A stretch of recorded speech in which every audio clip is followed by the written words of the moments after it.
ऊपर वाले खुश रखिए, तेरे से बस ये दुआ है। और माँ के जितना प्यार करने वाली मेरी प्यारी बुआ है। अरे हाँ भाई, तुम्हारी बात तो ठीक है, लेकिन हम बात अपने बुआ की करते हैं।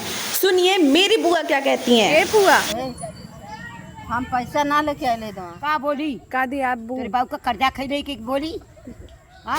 इस प्रकार से मेरी मिस चमक छल्लो बुआ मुझे 4 बातें तगड़ी तगड़ी सुनाने के बाद मेला देखने चली जाती हैं और मुझे एक बार भी नहीं पूछती कि हे पुत्री, क्या तुम भी मेला देखने चलना चाहोगी। कदापि नहीं, पूछती ही नहीं है। लेकिन कोई बात नहीं, हम भी जाते अपनी टीम के साथ मेला देखने और हम मेले में पहुंच चुके हैं। यहाँ पे बहुत ज़्यादा ही भीड़ था। बच्चों का अपने पिता के कंधे पर बैठकर मेले देखने का अनुभव जो होता है ना, वो बचपन की सबसे अच्छी यादों में से एक होती है। इस प्रकार से हम मेले में जाते हैं और बहुत सारा भीड़ देखते हैं। वैसे दशहरे मेले का अर्थ होता है बुराई पर अच्छाई की जीत का उत्सव मनाना, क्योंकि विशेष रूप से भगवान राम द्वारा रावण पर विजय प्राप्त किया गया था। दशहरे के मेले से हमें यह सीख मिलती है कि बुराई कितनी ही तगड़ी और तेज क्यों न हो, लेकिन हमेशा जीत अच्छाई की होती है।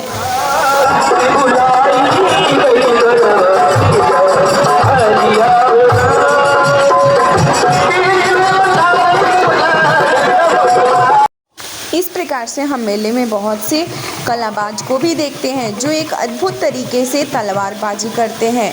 और यहाँ पे भीड़ बहुत ही ज़्यादा हो चुकी थी और रावण के जलने का इंतज़ार हो रहा था।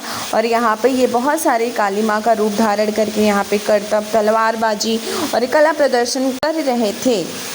वैसे एक और बात, दशमी को देवी की विजय और धर्म की स्थापना का पर्व माना जाता है।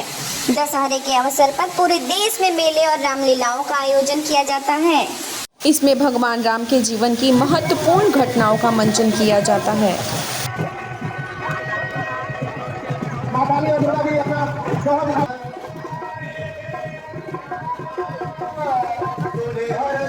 वैसे रावण से हमें सीखने को भी बहुत सारी चीज़ें मिलती हैं, जैसे कि ज्ञान का आचरण में उपयोग करना। रावण अपने ज्ञान का उपयोग अपने व्यवहार में नहीं कर पाया, जो उसके विनाश का कारण बना।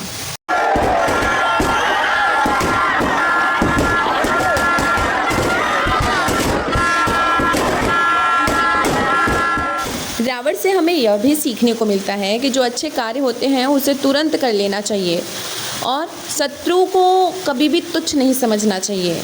किसी भी अपने रहस्य को किसी दूसरों को नहीं बताना चाहिए। इस प्रकार से रामलीला अभिनय आज समाप्त होता है और सभी जो देवी रूप धारण किए थे जितने भी व्यक्ति, वह यहाँ कमेटी के सभी सदस्य के पास जाते हैं और उनसे आरती उतरवाते हैं, क्योंकि माँ का जो रूप होता है वो बहुत ही पवित्र होता है। और उसके बाद हम लोग घर की तरफ प्रस्थान करते हैं और घर पहुँचने से पहले हम कुछ खाने की चीज़ें जैसे बादाम और रेवड़ी, ये सारी चीज़ें खरीदते हैं और फिर घर की तरफ चल पड़ते हैं। Okay, take care, bye bye.